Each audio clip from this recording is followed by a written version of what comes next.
Hey, ogamba otyo okansometa oli bulungi. Waliwo omuntu yantagenze ku X platform. Yabadde waliwo omuwandiisi gwe bayita Charles Onyango-Obbo. Yawandiise ku ggwanga erigwa, a failing state. I'll show you here. Yatuumye signs of a declining state and uncompetitive society, the politics of shiny decay and airports without light bulbs. Ngayogera ku ggwanga erigudde obefu. Then I think somebody here mulabi wano bamuyita Rajje M. Agambe, this is true narration of a failing state. Mordecai, please narrate more for those who are not on X. Bino bibuulire ku bantu abatali ku X kati goyinza okuba ondaba nga toli ku X, nga toli ku eyali Twitter. Yawandiise kye bayita failing state. Kyenjagala okubeera nga nkulaga. Uganda is a failed state. No doubt, there's no debate about it. I mean, olaba America erikati eweereza abantu baayo amenyi b'amateeka ebasindika Uganda. Baakoze ddiiru ne Museveni. Tujja kusoma wano eno. Signs of a declining state. Ensonga ziyamenye ziri ensonga mmeka? Ensonga 16. I'll write here and try to explain one by one. Oba mpa ebirowoozo byange. And ebirowoozo byange tebikoma ku nze, osobola okwongerezaako, nyinza okuba nina kye neerabidde so okwongerezaako.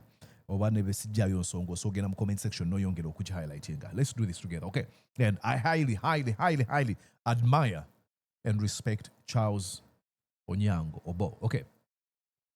Number 1, a celebrity wedding dominates news for days. I will read from here. Ngantunula wano ne wano. Kati wenaba ntunula wano, oyinza olaba nga atunula atakuliiko. Nina computers wano bbiri. Naye enongezezaako zoominga ebeere nzijja mu screen. Kati kasome nga ntunula wano eno. Egamba nti, in a context, agambye nti celebrity wedding, embaga z'abaserebu, z'abatutumufu, dominates news for days. Zizingako amawulire okumala ennaku eziwera. Agamba ati wano, in a context where many struggle, mu ggwanga oba mu bifunga fenna tuyaggayaga tubonaabona.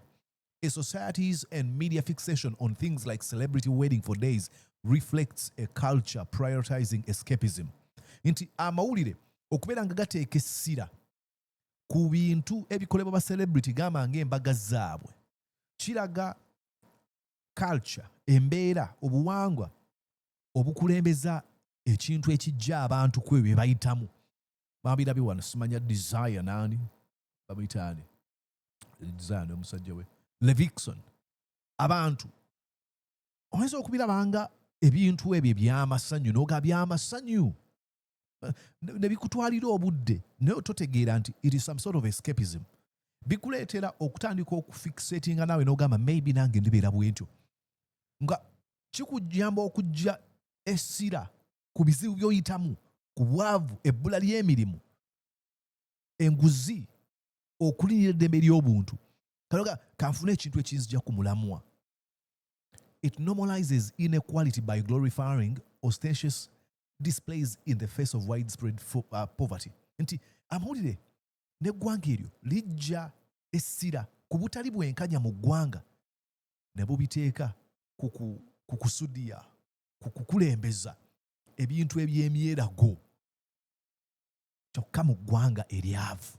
Bagamba yakubye embaga ya bukadde 5 naye gwayogera nga wasuze enjala. Ekyo nno kigenderere. Ye abasajja ba Mobutu abo baabeeranga bagagga, simanyi omwana we n'agenda, simanyi n'asomera France oba Belgium n'akomawo ku weekend, bintu bwe bityo. Naye ng'eggwanga lyavu. Museveni mwamulabyeko nga mu State House yonna yagitimbatimba erine, of course, decoration wa mufu nnyo engeri gye badecoratingamu, naye byonna biri awo, ensimbi kuzimaliramu ebyo. And kino, I think I have a book here kyenyinza okusoma. Point eno yagibwayo omuwandiisi Noam Chomsky. Wait a second. I have a book here. Mu kitabo kye bayita Manufacturing Consent. Let me see here. It's right here, nkirabye.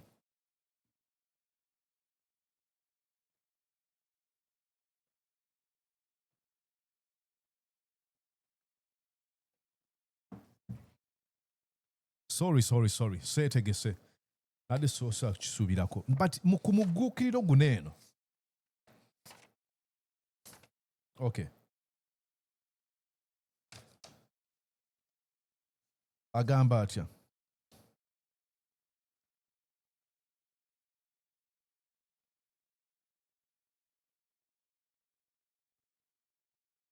ku mugguukiro gw'ekitabo kino n'omu ky'omusika agamba bw'ati advertisers don't like the public sphere where audiences are relatively small, upsetting. Together, their preference for entertainment underlies the gradual erosion of the public sphere under systems of commercial media, well exemplified in the history of broadcasting in the United States over the past 75 years. Bogera kuba advertisers abalanzi kyebasinga oteeka kisira katate mu ggwanga eririmu obwavu mu Uganda abalanzi be baliwa be babaagala okukuumira abantu mu bwavu kubanga muba mugula ku bo agamba nti but entertainment ebyo byamasanyu simanya embaga ya luzinda simanya omuyimbi yakubye ono agamba nti but entertainment has the merit not only of being better suited to helping sell goods ebyamasanyu birina kye biyamba si kugamba nti biyamba buyambi okutunda ebintu. It is an effective vehicle for hidden ideological messages. Osobola okuyisaamu obubaka obukusike mu byamasanyu ebyo. Furthermore, wulira wano n'omu ky'omusika awandiika agamba nti furthermore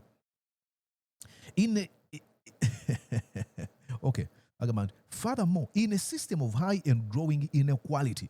Nti Onyango-Obbo kyali mu kwogerako wano agamba nti mu system etaliimu bwenkanya gamba nga Uganda, entertainment is the contemporary equivalent of the Roman games of the circus. Nti ebyamasanyu byenkanankana oba osobola obigeraageranya ku mizannyo gy'Abaroma gye baatuuma games of the circus gye baazanyiranga mu bifo nga zi Colosseums ezo. Ekigogumbya simanye ente zigenda kulwana ne babeera omwo nga buli muntu season alindirira eyo ekigogumbya tugende ekiwaatule simanya enkuuka neefuna obulango. Ebyamasanyu buli kaseera nga abantu masanyu bibayamba okubajja ku ekyo kye bateekeddwa okusimbako essira. That diverts kyali kikola ky'Abaroma basa ofuga abantu kubanga baategekanga buli kifo ky'okubalwanyisa abantu beesunga simanya ekigogumbya simanya Spartaka simanya ono agenda kulwana n'ono.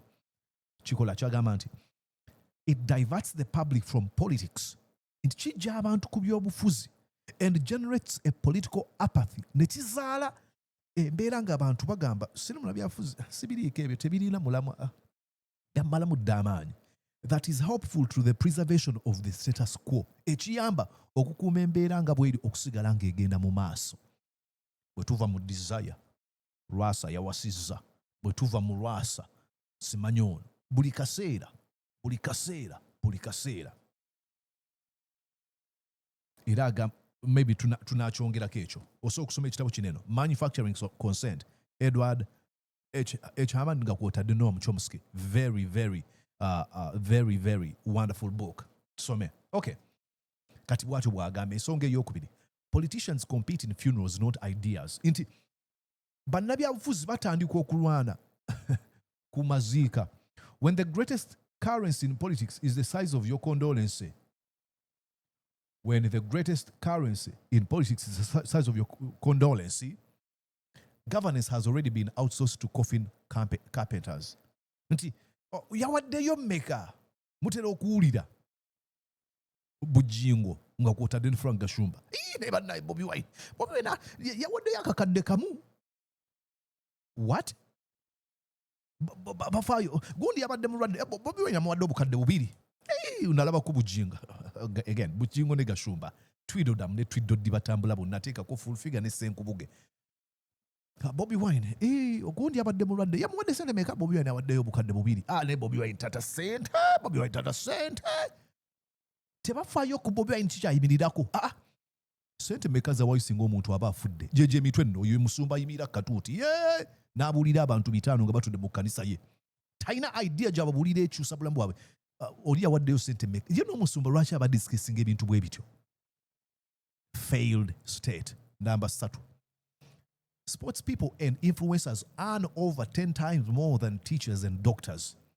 Nti abeebyemizannyo nga kwotadde mbu influencer ayisawo bintu simanya mbalaba bali awo ku Twitter mbono influencer ateekako ebintu emibiri gyabwe gye bakozesa bafuna ssente okusinga abasomesa nga kwotadde abasawo. Now si banenye ba influencers yeeyiza tewali mulimu n'agamba kankozese kyennyina either mubiri gwange njogera yange oba kyonna kyonna kyennyina oba akawunti yange okutundirako ebintu byange. Naye mu sisitimu y'eggwanga eryafa omukulembeze w'eggwanga n'abamukulembera tebasobola kulaba nti ekyo kikyamu. Twalabe Museveni mbu kati mbu engeri y'okulaba nga akulaakulanya mu saayansi kati kankyuse emisaala abasaayansi basasule ssente nnyingi nnyo aba art basasule ntono nnyo n'omugamba ssebo wakakulembera emyaka 40 wasoma wa saayansi. Ye kyaliwo ekyo kiriwo ekyo mbu abasaayansi basasule nnyo naye si y'ensonga. Abasawo buli kasaba babeera beekalakaasa tebasasulwa. Kati genda olabe ensimbi ezikwasaganyizibwa ne ziweebwa simanya bagenze wa Salim Sali abayimbi baagala ku influencinga nga akalulu ka 2026 influencer afuna ssente okusinga omusomesa okusinga omusawo. Failed state pretended over by Museveni and his brother Keleba Kandwanawo and the rest of other loyalists and enablers. Failed state. Ensonga eyokuna. Status women outshine status women. Status women outshine states women. Nti abakyala ab'amanya ab'ettutumu bamanyikibwa nnyo okusinga abakyala abagundiivu ab'ensonga. Ewa Museveni full figure w'amaanyi nnyo okusinga Jennifer Musisi. Kubanga full figure omanyi kyalina mu kuvuma tamanyi Jennifer full figure. Tamanyi Jennifer Musisi. Jennifer Musisi kubanga reasonable bambi bamuzanyisa. She's very smart. Bamuzanyisa. Bonna abo status chikyolina era bagamba nti agamba waneno not because entertainment is evil but because the system has decided applause is worth more than survival. Wali wabadde annyonnyola ensonga eno kwano ku status women outshine states women agamba nti not because society hails the minister's Instagram wardrobe more than her budget speech. Power is won, not exercised. Kati awo ng'ovuddewo nti ne status women ne baana bafunye ebifo bafa nnyo okulaga ku ki kye bali. Simanya mubamanyi bawandiike mu comment section.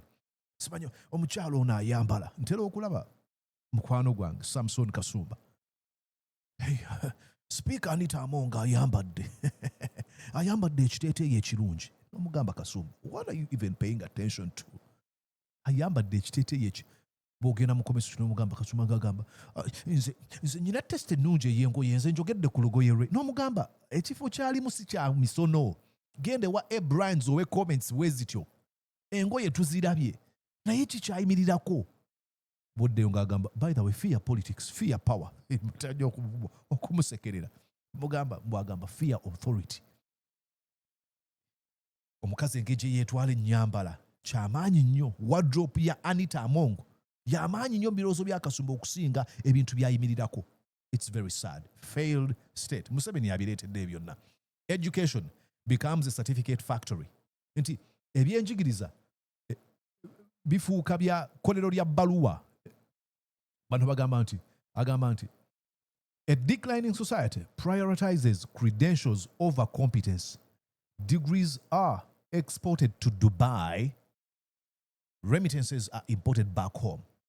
Nti mu society oba mu ggwanga erifudde empapula bazikulembeza nnyo okusinga obumanyi bw'omuntu. Obuyivu gamba nga degree tuzitwala Dubai obumanyi bwaffe nensi ne tusindika ewaka. Obumanyi buba tebukyakola mu Uganda kubanga tewali mirimu. Obwavu bungi bambi n'okwata obuyigirize bwo n'obutwala e Dubai n'otandika okusindika akasente kalabire ab'ewaka.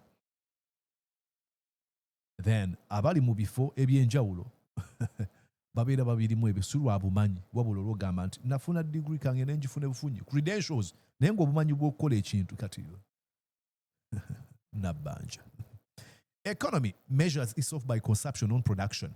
If the supermarket looks full while the factory floor stays empty, decline is already dressed in imported suits. Nti ebyenfuna bibeera bibalibwa okusinziira ku ebintu bye tukozesa okusinga ebintu bye tukola. N'agamba nti singa amatundiro gamba ng'amaduuka gaba gajjudde kyokka nga amakolero teri kiriyo. Decline is already dressed in imported suits. Nti okugwa kw'eggwanga eryo kubeera kwamala dda okuyingira nga kuyita mu nkola ey'ebintu ebiyingizibwa mu ggwanga eryo. Bintu bimeka ebiyingizibwa mu Uganda. Bw'ogenda mu makolero ga Uganda teri kiriyo. Tetugalina kugalina. Naye ng'ebintu ebisinga biva China, simanyi twakijjewa n'obusooka n'ebibiriiti. Eggwanga liba lyafa. Eggwanga tesobola kukola kibiriiti. Okay.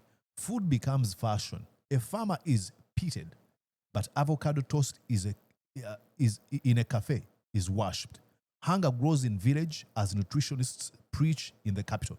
Nti emmere efuuka ya musono. Abalimi baba basekerera. Nchokanga ovacado. Bw'ogenda gye bamutundira oba ogenda gye bamuliira mu birabo by'emmere mu bifo ebirungi bamutendereza. Hunger grows in the village. Nti enjala etandika okuluma abantu mu byalo. As nutritionists preach in the capital. Kyokanga abafa ennyo ku ndya babuulira ku kikyoteekeddwa okulya mu bibuga. Kikyagezaako okugamba wano eno. Nti mu Uganda ojja kwekanga nga newankubadde ebyenfuna by'eggwanga biyimidde ku bya bulimi. Kyokka abalimi basinga okunyoomebwa munda mu nnyaffe Uganda. Kyokka bw'ogenda ku birime bye balima n'obiriira mu birabo by'emmere. Ka ovacado bakuteerako akamu ne bagamba ka mugaso nnyo ne bakadesigninga bu designs obutagambika. Abalimi bambi enjala ebaluma kubanga enguudo si nkole bye balima bwe bitakala bwe bitavuuna nga tebalina ngeri gye babitunda ne babako ebintu bye bagula okwebeezaawo batandika okulumwa enjala. Kyokka ng'eno mu bibuga abayivu babuulira ku kikyoteekeddwa okulya naye nga babuulira ate society enjavu. Okay, 8. Eyomunaana. Garbage, plastic piles and clogged pipes. Rubbish choking streets. Rivers and markets reflects a broader disregard for public spaces. The failure to organize basic sanitation mirrors a deeper inability to coordinate for collective progress. Obuchafu obutagambika. Welcome to Uganda. Welcome to Uganda. Jennifer Musisi, as much as I didn't like her modus operandi enkola gye yakolangamu ebintu bye, but I believe she had a good mind. Yalina ebiruubirirwa ebirungi bye yandiyagadde okukolera Kampala. Ekizibu ekyamuleetera obuzibu yali kabampaane. Museveni ndaba n'akwata abantu ate ekyo ekyamuviirako n'okumugobesa. Museveni n'agamba ono eyanfiiriza akalulu. You see? Obanga ogenda kukolera Museveni sigala ku principles. Ate bye contradicting. Tosobola kukolera ku principles and values ng'ogenda kukolera Museveni. Museveni as violating nga zonna. Ng'okolera amateeka oli Robert Mao, minisita w'amateeka bw'ensonga za ssemateeka n'obwenkanya. N'akuwambira abantu tolina ky'osobola kukola n'aba ne muhoozi nga avoyolatinga buli mateeka, so tolina kumukolera. But she had good stuff to do in mind. Olwagezaako bikola bamugoba olugoba. Culture is staged for foreigners. Drum beat only when the donor agency lands. The rest of the year, local musicians survive on beer-fueled karaoke of American pop. Nti ebyobuwangwa bitandika kubeera nga tubitegekera abagwira. Zijjukira ebintu bingi birabe singa bakyaza kabaka, singa bakyaza either prime minister oba president w'eggwanga lyonna nga bajjayo abantu nga batandika okukoona amazina ag'ekinnansi ag'obuwangwa. N'ogamba gano amazina galiwo bulijjo. Lwaki mugazinira ono omugwira ffe nga tugezinira? Omugwira waba tazze Uganda atubeera mu what's up my man, you know, hip hop waba America, R&B, pop culture owa America yatu influencinga. Kubanga abantu mu ggwanga erifudde batuukanga olw'ebizibu ebyetoolodde ne depression n'ennaku tebeenyumiza mu kiki bali. As a result of that bakozesa kiki yayogeddeko escapism batandika okufa ennyo ku byabagwira. Again, Museveni. Tugende wano eno. Technology is measured by phones, not patents. Teknologiya, kigambo ekyo bakivunula mu Luganda. Teknologiya bamupimira ku masimu mu ggwanga eryafa si ku bwannannyini. A nation of the latest iPhones but no indigenous operating system of software scrolls the future instead of building it. Leaders taught digital progress through internet access while neglecting to train coders and engineers. Exactly. Ayogera ku Uganda. Tugenda bawa internet. Omwaka bwe guti mwabira mu mawulire. Omwaka bwe tugenda bawa internet. internet egenda kuba ya bwereere. Internet egenda kuba ya bwereere nga bani abagizimbye. How about we invest in our engineers, n'aba coding, n'abamanyi ebyo ebintu. Then tuzimbe from scratch. Ne internet tugagifuna nga tugifuna abantu okuva e India batabeerawo nga teriiwo. What? Amasimu ffe tugakwata ag'ebbeeyi naye nga tetulinayo muntu n'omu asobola kukola simu bweti.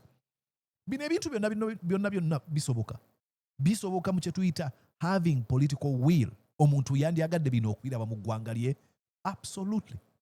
Amini yalaba yatikkanga nte azaagadde zonna aziteeka ku nnyonyi ne zijja e Uganda. Museveni alina byakoppa bw'agenda mu mawanga malala tewali kubanga tayagalangako Uganda. Number 11. Parliament's debate allowances more than laws. Parliament eba ekubaganya ebirowoozo ku busiimo okusinga amateeka. Mpuuga yeewaddeyo akasiimo ne banne. Akasiimo kati buli mukolo gwagendako abeera nnyonnyola nga akasiimo kano bwe kaali kalina okumuweebwa era talina nsobi gye yakola. Agamba atya wano. The national budget is a side show. What matters is cow grant, the per diem, and who traveled to Geneva. Absolutely. Very sad. Ne mukubaganya ebirowoozo bulasima minisita tumwongereyo omusaala bwe guti. Akasiimo ne kafuuka akasiimo aka Mathias Mpuuga n'emikwano gye. Abantu boli abakasaba kubaganya birowoozo tuongeze omusaala gwa kino. Oli omubaka wa parliament emera agamba twetaaga saaluuni wane eno ku kizimbe. Twagala gym bebabeeramu ebyo. N'ogamba biki ebyabatwala. Ebyo ebintu biteekeddwa okubeera ebyo byandibadde side show. Naye byenjogerako ladies and gentlemen omukyala ayimirira ku floor of parliament n'agamba twetaaga saaluuni. What?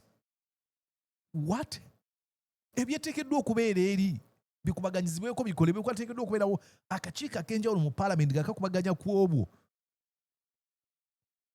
bye bayita miscellaneous ku budget yonna gy'okoze oba mu meeting kye bayita any other business A or B twetaaga saaluuni A or B miscellaneous ne bwetabeerawo ebirowoozo bigenda mu maaso naye okufa ennyo ndabisebo tyakaviiri bandabe mu kaviiri kamera kasitemuteekako ng'akakwatamu bakubaganya birowoozo ku ebyo. Number 12. The middle class invests more in security than in industry. A house with 5 guards but no running water is not wealthy. It is paranoia institutionalized. Self-explanatory. Religion becomes therapy. Eddiini efuuka self-explanatory nti eddiini efuuka kiddukiro ky'abantu okwekubako ennaku okuwummula. Churches and mosques compete to sell miracle oils and prosperity visas while poverty queues outside like an eternal congregation. Mujje tubawa amafuta. Balaba. Oyagala genda Bulaaya. Amafuta yagaleese. N'omugamba mukwano kiki? Ate ne katanda omuntu nga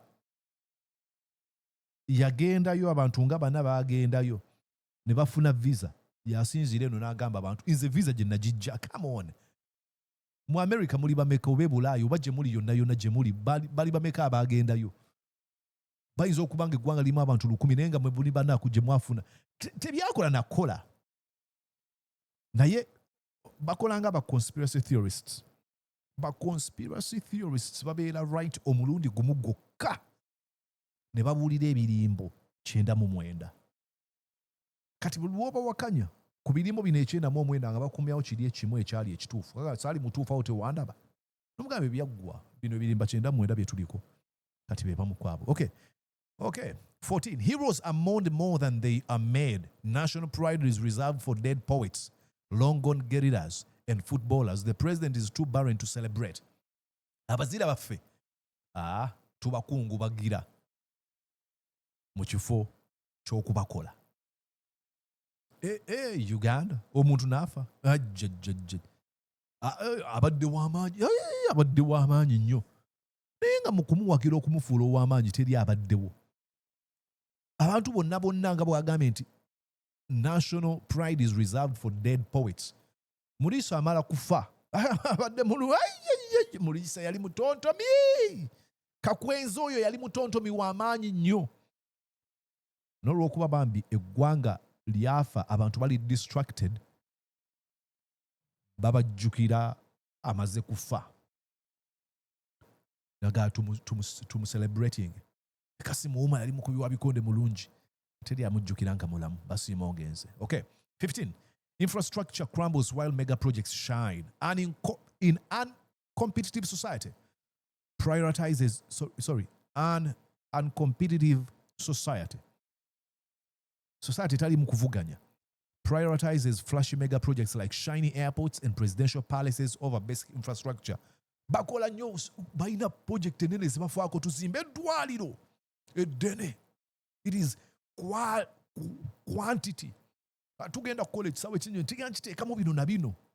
Nomugamba abaana bali tebalina mazzi ga kunywa. Bo tubalowoozezzaako. Nti ekyalo kiri olutindo lwamenyeka lumaze emyaka 12. Abantu okugenda mu ddwaliro balina kuwalampa lusozi ne bayita mu kibira ekirimu empologoma. Tobifaako ebyo. Museveni agambye agenda kuzimba ekijjukizo mu Kampala nga kiriko ekifaananyi kye. Agenda kiteekako bino ne fulaga ya Uganda n'ofuna babbalamu ne Gashumba. Museveni ayagala nnyo Uganda oyo. Mbulirayo omuntu asobola okuteekako fulaga ya Uganda ku kintu. Awo n'anoonya engeri gy'ayogeramu Bobi Wine. Singa abadde Bobi Wine gwe okimanyi akwata abayaye be bonna abayaye be n'abateekako ba Mickey Wine ba Nubian bw'atyo bw'aba nyina obuzibu obw'okuwuliriza Frank Gashumba. Especially omuntu sina Frank Gashumba ikankwesa Frank Gashumba nga example. Omuntu nga byayogera tabimanyi ng'ekimwogeza nsimbi amenya okuwuliriza. So beba bafaako mega projects mu kifo ky'okufa ku kuzimba projects obutono n'okunogera ebizibu eddagala. Bafa nnyo kutereeza presidential palace. Sente mmeka ezigenda mu maka g'obukulembeze bw'eggwanga. Kifo ky'okukolera obuguudo obw'omu byalo ebyo. Agambye nti rural roads remain impassable. Obuguudo bw'omu byalo busigala nga tebulinamu tebuyitikamu, and urban power grids flicker. Sometimes it's the deliberate choice to create visible symbols of progress for political gain while neglecting the less glamorous but critical systems that enable broad-based growth. The result? Bridges to nowhere, airports with no planes, and stadiums without leagues, all ribbon, no road. Bino byonna byonna babakola bira bya show. Museveni yagguddewo ekisaawe ky'ennyonyi egundi. Naye nga baani abagenda okukikozesa? Tewali. Yagguddewo toilets 4. Omanyi Museveni ne bwe toilets 12 n'omuyita ajja. Now a speech, back in the 1884, then in the interlacustrate region, and then there was a man by Pirato in Runyankore, tumweta Pirato. Now the Baganda, no mugamba biki byolimu byotubuulira. Tukuyise, kati ate wala bamwetoloddembo, bamutya. Museveni agakwetwala mbuye, taata wa ggwanga. If you preside over okuwamba, okutta n'okutulugunya abantu.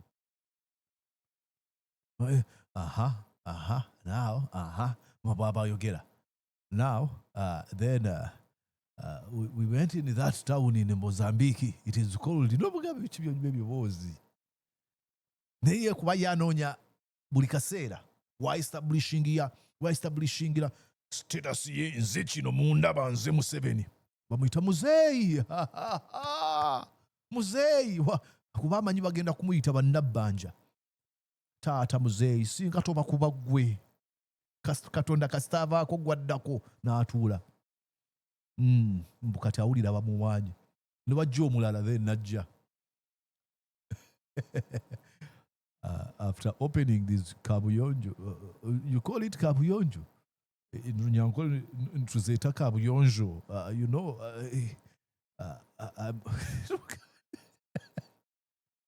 Oba mumwandikira speech. Simanyi oba bibeerako ebyo. Yeetooloola nadde mugambo kwano kiki nga tomaliriza. Lastly, point gy'agamba, history is written in every election. Nti ebyafaayo ebiwandiikibwa mu buli kalulu. Annyonnyola ati a president erases the last regime's sins and writes new myth about himself. Omukulembeze asaanyaawo buli kikyamu ekyakolebwa omulembe guli omubi n'awandiika ebikyamu ebijja. The nation survives only on political speeches not in memory. Eggwanga libeerawo ku bigambo si kujjukira ebyo ebirungi ebyakolebwa Museveni. Now, nawulirako Museveni ng'anyuma ebintu. Mbu yali agenda eyo simanya yali ayogera Busoga. Yali agenda Mbale mbu simanya ng'ali mu mmotoka.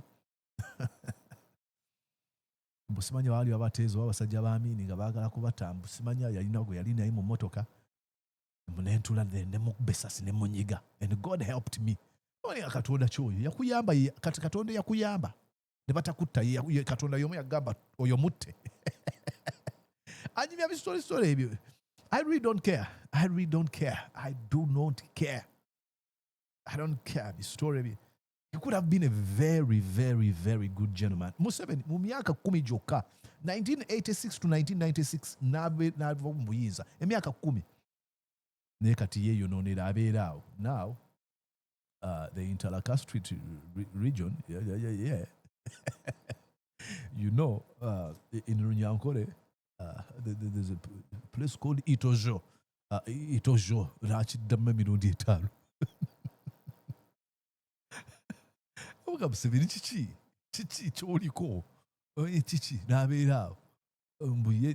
Abeeranga mbu ye ayagala kusomesa abantu enjatula y'ebigambo. You know. Namulaba luli. Yali avuma bakabaka. Obuwangwa yali avuma nti twamaliriza nga tuli mu buddu emyaka n'emyaka nga bakabaka ba Africa bali awo bambala maliba ga bisolo bali awo basirusiru n'avuma. Nali njagala kumuddamu mugambe exactly yagamba nti amawanga gaali gakulaakulana nga bakabaka ba Africa bo bali mu kwesiba maliba ga bisolo. Emugamba tunula mu mirror amawanga gali mu kubukaza enfuga eya democracy okumalawo okunyira eddembe ly'obuntu okuzimba n'okusitula bannansi baalyo ng'oli mu kuwamba kutta kutulugunya abantu kwakumira mu bwavu. Look yourself in the mirror, you're not any different. N'abo bakabaka boovuma bassekabaka. Naye ye alaba nti wanjawulo tasobola kweraba ku kikyamu kyonna. Ntandika okwogera mu Museveni. Nyinza okusulawo. Thank you so much, Charles Onyango-Obbo, for this well-thought examination and analysis on a failed state like Uganda. See you when you see me. Make sure that you do subscribe. Ndoza nkwandukudde mukulu GM. What was the name? Kandisomeko neno. Yeah, JM. Till I see you again. Bye-bye. Did you enjoy what you just watched? I'm sure they did. I'm going to guess that you did. How about you consider subscribing to Mordecai Marissa Live YouTube channel? Thank you.